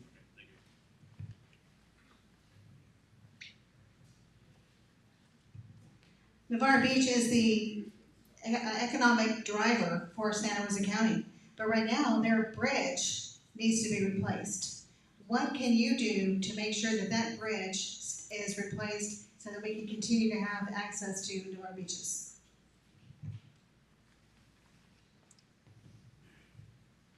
That's sort of the same answer I had a little while ago. We just need to work with all our representatives, state, federal, defense, and work it into the same plan that Highway 98 gets, so it happens all basically at the same time. We, as a fiscal conservative, I think we don't need to, I've heard putting a 5-lane bridge in and curving it. So if we did that, the cost of that bridge would go up by 70%, roughly, in my calculations. We need to keep to what we need. We don't need a 5-lane bridge feeding a 2-lane road on the beach. Well, I disagree with you on that. You gotta look to the future right now. We're getting more and more people in Santa Rosa, in the bar, on the beach. 2-lane bridge ain't gonna help. We gotta have 5 lanes, bike lane on that beach. Because if you have a wreck on that beach, on that bridge, it's gonna be tied up. How's the people gonna get over there for emergency traffic? You gotta have them center lane, just like they got right here on the 3 Mile Bridge. They got an extra lane. And we got Senator Gates working with me right now with FDOT on the bridge right now.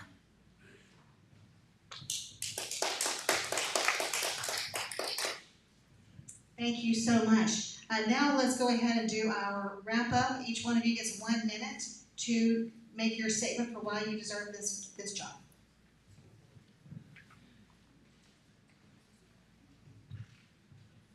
I've been your county commissioner for 4 years. I have never promised nothing to nobody. I don't take no money from nobody.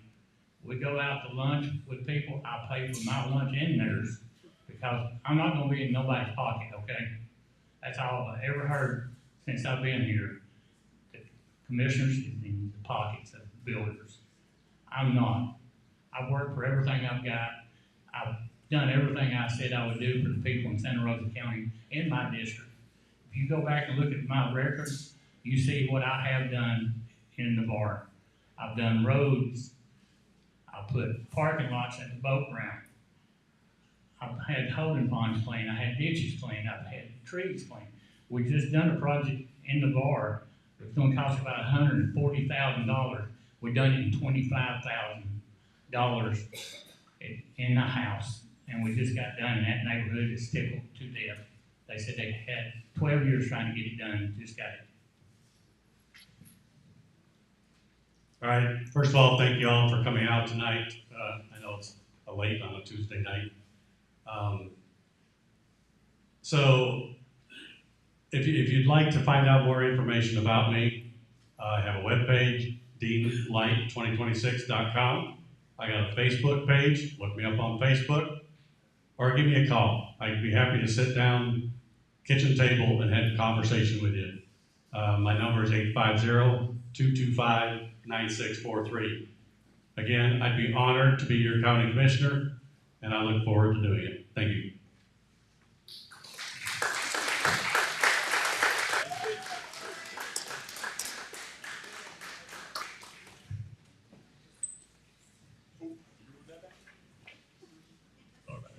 All right, thank you so much to the county commission candidates, and now we will ask the school board candidates, all of them, for all the districts to come up. We need to have 7 chairs.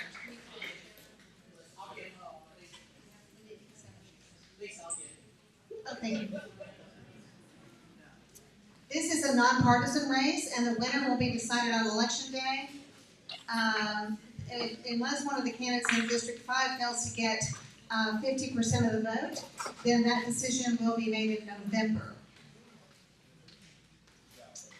And again, each candidate will have 1 minute to make an introduction, 40 seconds to answer questions, and 1 minute to offer a closing statement. I want to thank all of you for coming out tonight. This has been so informative. I think we've all learned something about our county and about our district and about each of these candidates. So we're very happy that we had this forum tonight.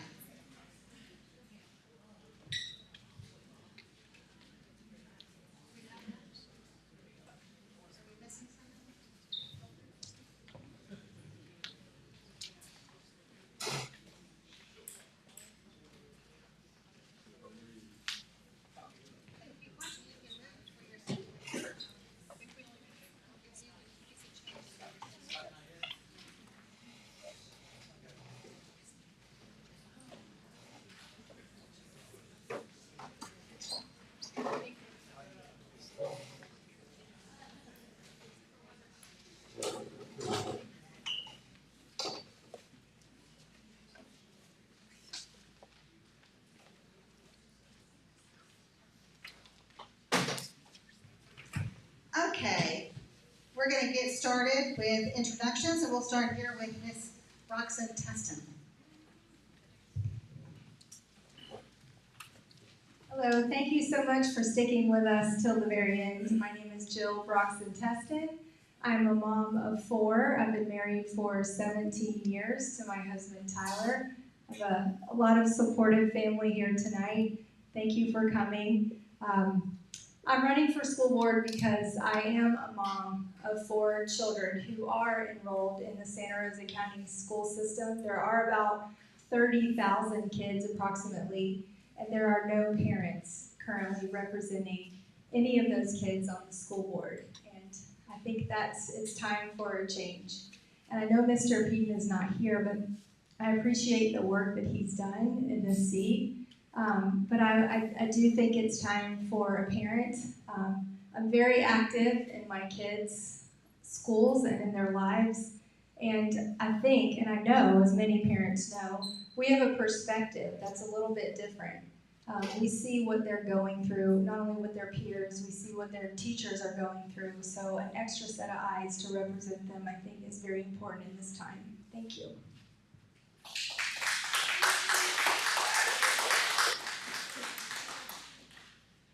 Good evening. My name is Marie Laughlin, and I am a retired career educator of 39 years in Santa Rosa County.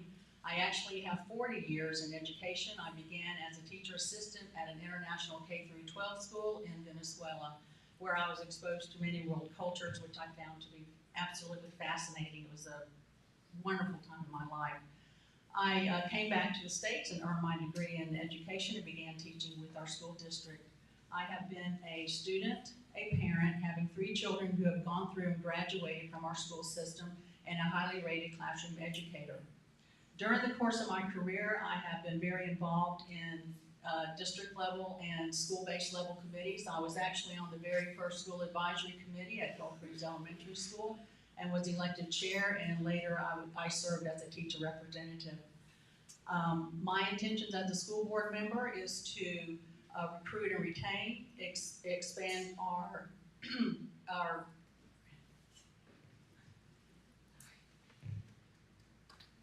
Hi, I'm Kyle Connolly, and I'm running for District 3. I'm a mom of 3 children in this school district. Actually, 2 of them attend this very school right here. And shout out to this man in the back of the room that runs a amazing middle school. I absolutely adore you, and you know that. I am running because I think that the people that are making decisions about our schools should never forget who they're making the decisions for.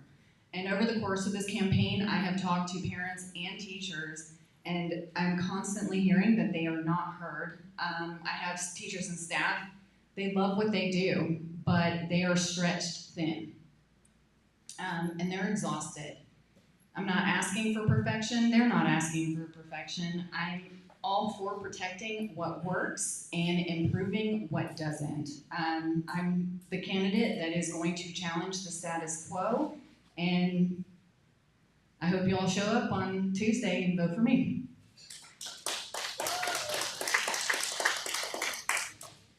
Good evening. I would also like to give a shout out to Mike Brandon and thank him for allowing us to be here tonight. I am Carol Boston. I am the District 3 candidate that lives in District 3 and has since 1999.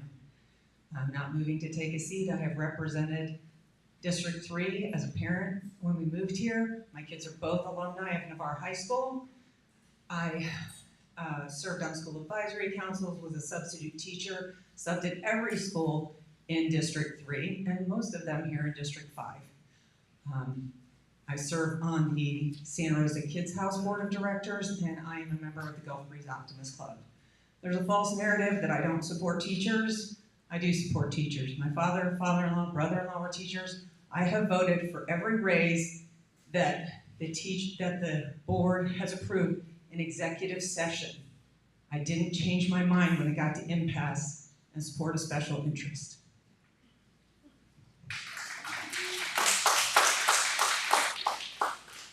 Good evening. My name is Linda Sanborn, and I'm running for School Board District 1. I am a retired teacher of 35 years. 7 years I taught in Hillsborough County. The last 28 years I taught at Milton High School. I'm also a business owner. I'm co-owner of a very large company, outdoor recreation company, Adventures Unlimited, so I have business experience. I also have training I have a master's degree in education, specifically in curriculum and instruction. All 3 of my children graduated K through 12 from Santa Rosa County Schools. I have 8 grandchildren. 6 of them live in Milton. 3 have already gone through K through 12 Santa Rosa County Schools. The other 3 are currently Santa Rosa County students. They live next door to me, those 3. So yes, I hear daily what goes on in our schools. I am constantly in touch. Thank you.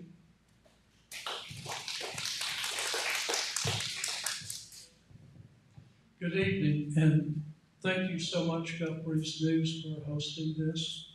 And thank all of you out there that are here to understand and see what we're about. My name is David Farrell. I'm running for Santa Rosa School Board District 1. I'm a little different than most of these people up here running for school board. I've never been a teacher other than my own children. And it's important that we have a businessman, which I have a lot of experience in, to be part of our school system, to be part of our school board, to check and make sure that we're spending money the way it should be. I'm married, I have 4 grandchildren, 3 sons, and I would like to have your vote. Thank you.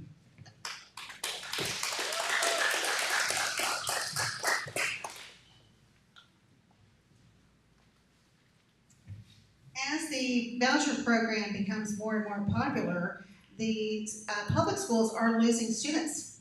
What is the advantage of attending a public school over a private school?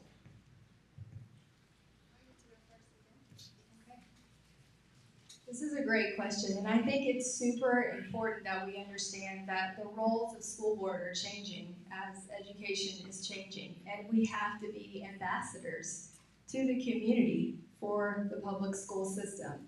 So I'm choosing to put my 4 kids in the public school system as opposed to private because we do community with the administrators, with the teachers, with the support staff, the bus drivers. We are a community school, and there are so many amazing things that this school, specifically where my 2 kids go, produce as students. And I will say there has to be some changes to that law so that we can all play on an even playing field, which we are not. Hopefully we'll talk about that some more later. What are the advantages of a public school over a private school? I have practiced school choice, and I understand why parents would want to do so. Right. I have practiced school choice, and I understand why parents would want to do so. The advantage of a public school is that we are held to a higher standard. We are mandated to do particular things that other learning opportunities are not held that accountable to. I do know that as a classroom educator, when a student would return to public education, that there would be learning gaps because the public school does hold itself to a higher standard. The state expects more from a public school than they do from a school choice school.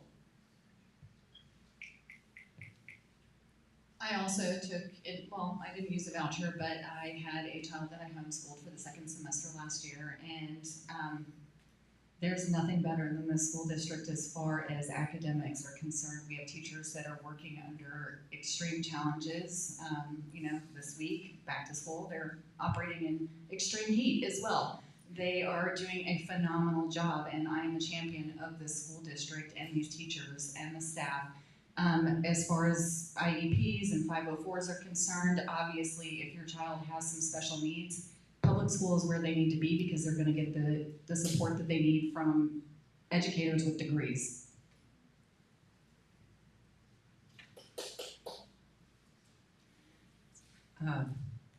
I have a background and degree in business, so I do believe in competition in the marketplace, and I believe that these just make us stronger and make us provide better services. Our mission is to love, educate, and prepare all students for graduation and a successful future. We have well over a 93% graduation rate. Like I said, my own kids graduated, they're doing phenomenal. I've been in the classes, I see how successful our kids are. We have the plans in place and the options in place for kids. I was just talking to a parent whose son is going to Spanish 2 in middle school because of broadcast classrooms.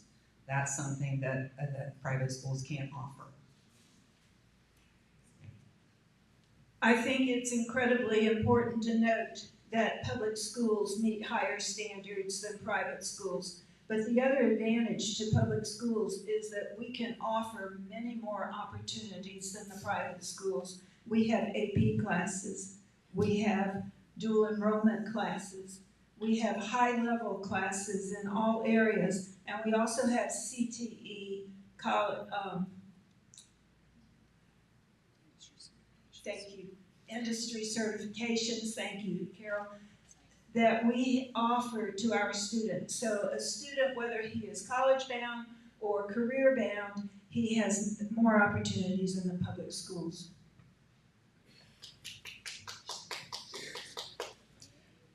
So I believe that the public schools have an obligation to service our community. But I will say there are a few things that I'm concerned about, and that is classroom. We have too many children that are taking over the classrooms. That needs to be straightened out. When we get that, our schools will be better for it. Our teachers will be happier to be at school, and our kids that are not causing the trouble will be happy to be there. Thank you.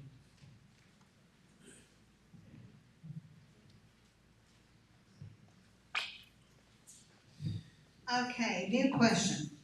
How do you think student and parent behavior has changed over the past decade?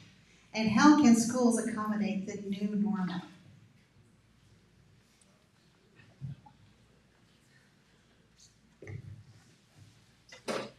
Okay, I need to stand up. All right, so repeat that. How has student and parent behavior changed over the past decade? All right, so parents are coming to the schools and they're blaming the teachers for everything that's going wrong in the classroom. That's not where it starts. It starts with the school board. The students, they go to class, and when there's a disruption in the classroom, what do you think is going to happen to your child? Are they going to say, oh, this is nice? No, they're going to say, Mom, Dad, I was scared to death today. There was a fight in the classroom, and the teachers are not allowed to control that. We have to gain control of our classrooms and our schools. Thank you. Over the past 10 years, yes, things have changed, but I have 3 children, grandchildren currently in schools. I have 2 that graduated in May from Milton High School. Never has anyone said to me, oh, Grammy, I was scared to death because of a fight in classroom. Our teachers are trained to manage classrooms. Our administrators back them up. Parents are communicated with. I have a more realistic view of what's actually going on in the classroom than other people because I'm still a teacher. Thank you.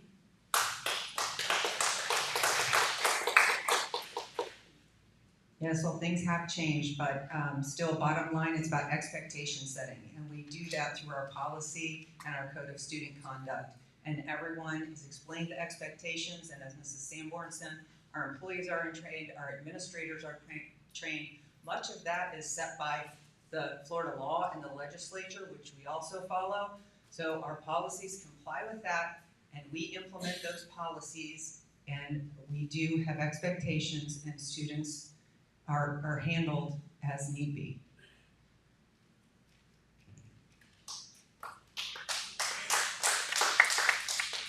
As a parent of 3 children, I have to say that I am totally blessed that all 3 of my children are incredibly well behaved, and I do believe that that's because of the structure that I have at home. I have never, well, no, one time, gotten 1 phone call from my son, so I take that back. I can't say never anymore, but I do believe that there is a lack of accountability when it comes from parents when their child acts out in school, and there is a lot of resistance from the from parents when a child acts out, and instead of immediately jumping and hounding on the teachers, they need to have conversations with their children at home and teach them how to be good citizens at the end of the day.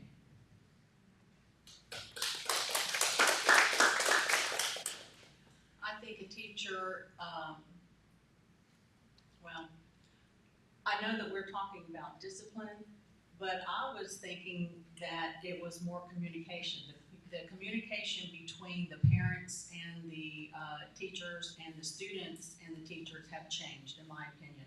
When I first started, 40 years ago now, I believe, the students just took what the teacher said. And whatever the teacher said, the students did. There wasn't any question as to why or how or anything like that. But I found that before I retired, that the communication was more open with the students. They were more inquisitive. They wanted to know why and how. I think change is inevitable with each year and each generation, and we have to pivot with change. One of the biggest things that I've seen as a parent, technology, and how much or how little. And we have seen, science has shown that too much technology, too much screen time does affect kids. And then when they get to school, they've been maybe on the weekend had a lot of screen time, and now the expectation is for them, especially at an elementary school age, to sit and to listen, or at the middle school age for them to put them away. So I think that we have to, as parents, have responsibility with our children and not put so much pressure on the teachers, and have a good communication back and forth about what's appropriate so when we send them to school, they're ready.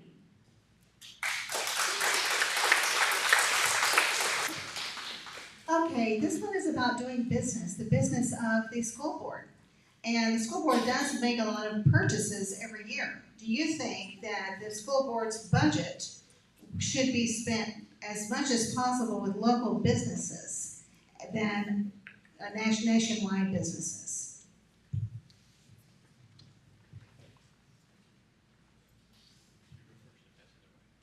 Are you talking about the school district? Okay. The school district spends the money that the school board approves that they can spend. So I firmly believe in supporting local businesses, absolutely. Can you rephrase it? Can you say the question again? Because I got lost with you saying school board and school district. Those are not one and the same. The school district does make a lot of purchases every year. Do you think that there's a way that we can spend that money locally in our county versus having a contract with a nationwide company? Well, I think the challenge with nationwide companies, a lot of them are, unfortunately, they're not going to be local to us, but if we can contract people locally, local contractors, local architects, everything else that we need, local HVAC, local electricians, all of those local trades, then yeah, absolutely. But as far as national contracts, I would need a little bit more of a specific example to give an answer. Unfortunately, I don't have one for you because it's such a broad statement. It's a broad thing.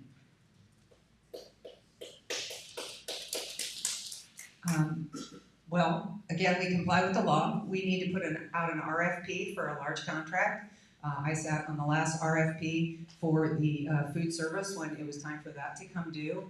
And we do a lot with local companies. Soundside High School was built with a local construction company. We have local architects. We have members of our community that are responding to current RFPs. So it depends on what services are offered, how they're meeting the needs outlined in the request for proposal, and we give that bid to the best company to give the best services to the students and the district. And hopefully they're local too. I absolutely prefer doing business with local Santa Rosa County businesses. I think that's good for the county. I think that's good for the schools. However, I also know that the budget is so tight that ultimately we need to do business with the lowest bidder because we are caretakers of the taxpayer money.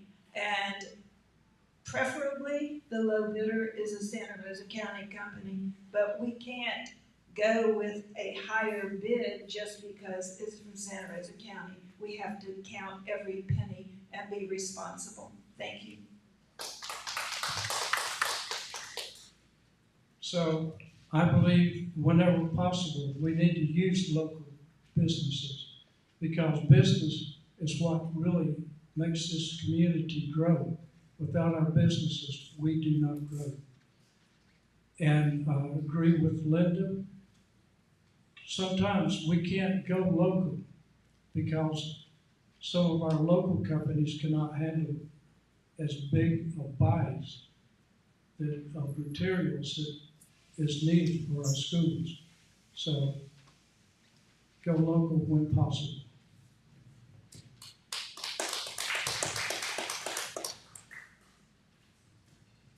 I agree that we should do a great job of communicating to the community that when we have RFPs to try to give local businesses the first opportunity, but we are, like many in this room, we all live by a budget and we have to abide by state law. So while I think it would be great and in the best interest of our community, because we have amazing business people who will continue to give back to the school. So that should be priority one, to do as much business within the county.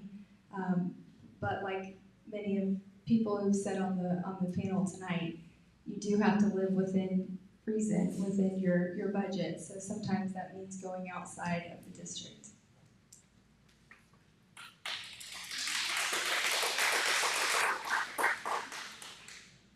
I would love to support our community businesses, and I know our community businesses support our schools. They show that almost every day. It would depend on what it was that we needed to purchase. For example, if we needed to purchase books for our schools and for our students, that's not something that our local businesses would be able to offer. So we would have to go outside of our environment for that. So yes, I would love to support local. Local supports us, but it would depend on what it is that we are needing to purchase as to where we would purchase that.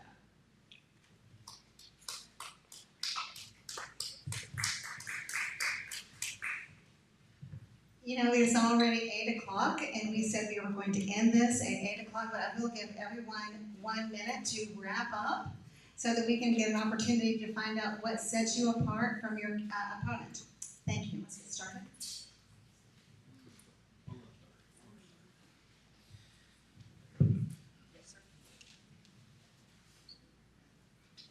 Well, at the crux of every decision is what's best for kids, but I also am very intent on being a good steward of your dollars, of the public dollars. And we have to live within our budget. I was raised by 2 Depression parents, and my grandma taught me that I could squeeze a nickel till the Indian rode the buffalo. So I'm very conscious of that in our school board decisions and making sure we do the right thing and offer as many programs for students while being fiscally responsible to you, the taxpayer. I have served with honor and integrity for 12 years. I respectfully ask for your vote on August 18th. And you may find out more on carolboston.org. Thank you. I believe the question is what sets me apart from my opponent. Am I correct? And that answer is that I am an experienced teacher, 35 years in the classroom. I am trained. I have a master's degree in education. I have children who have graduated from Santa Rosa County Schools. I have grandchildren who are currently in Santa Rosa County Schools. So, and I additionally have business experience as the owner of a very large, successful business. So I am experienced, I am trained, and I am committed. I want the best possible education for my grandchildren who are in our schools, and that extends to your children and grandchildren also. Thank you.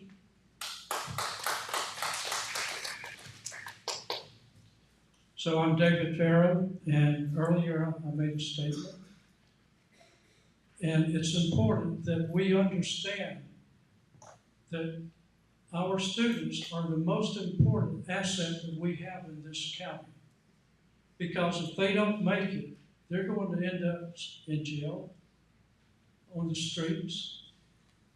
And my philosophy is, every decision that I will make with the school board will do one thing. If they want a yes vote for me, and that is, will this better prepare our students for the future? And I'm not talking about, just going to college.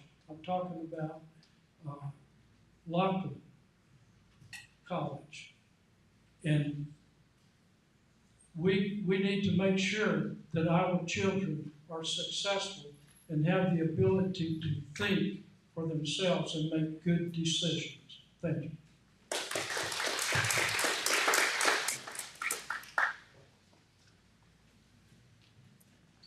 As I mentioned before, I am a mom of 4, and I'm a businesswoman and have to negotiate contracts all the time.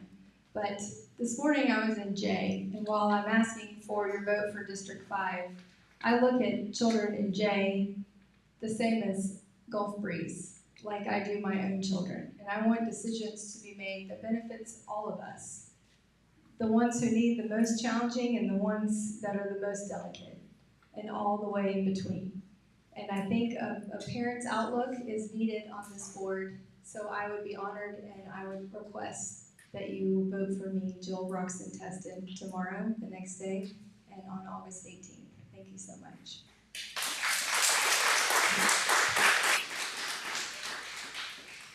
My longevity, experiences, activities, historical knowledge of our school district has demonstrated an unquestioned dedication to public education.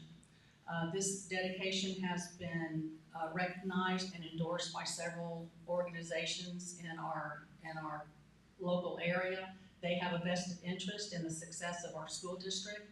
These associations have been the Santa Rosa Professional Educators, the Northwest Florida Central Labor Council, which is an organization that consists of trades and vocations, the Emerald Coast Republican Liberty Caucus, the Pensacola Association of Realtors, and the Navarre area,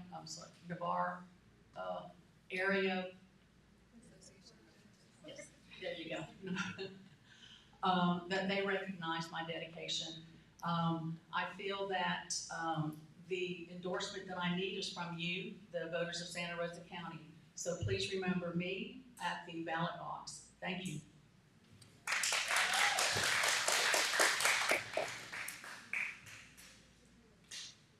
Bottom line, I am not afraid. I am a voice to those that feel like they have no voice. And I have been that way for, well, since I came into this district.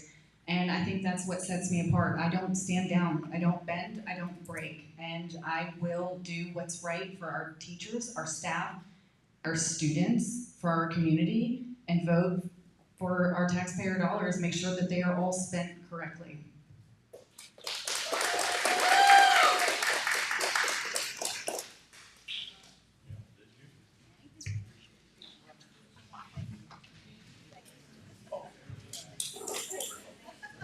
Thank you guys so much. Listen, please clean up your area. We want to make sure this room is completely clean as if we were not even here. So take everything. There are some garbage cans positioned around the cafeteria. I want to thank everyone for coming. I want to thank all these school board members and the people who are running for school board. And we also want to ask you, if you have questions that we did not get to, please speak to your candidates directly. Thank you so much and good night. Okay.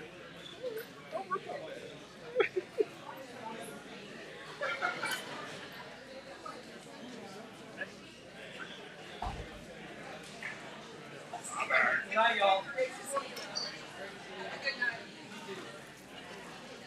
Robert! Hey! I didn't know you were running around out here.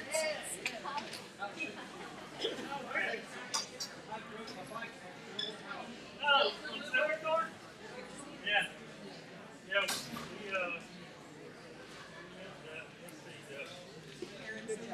we're still there now.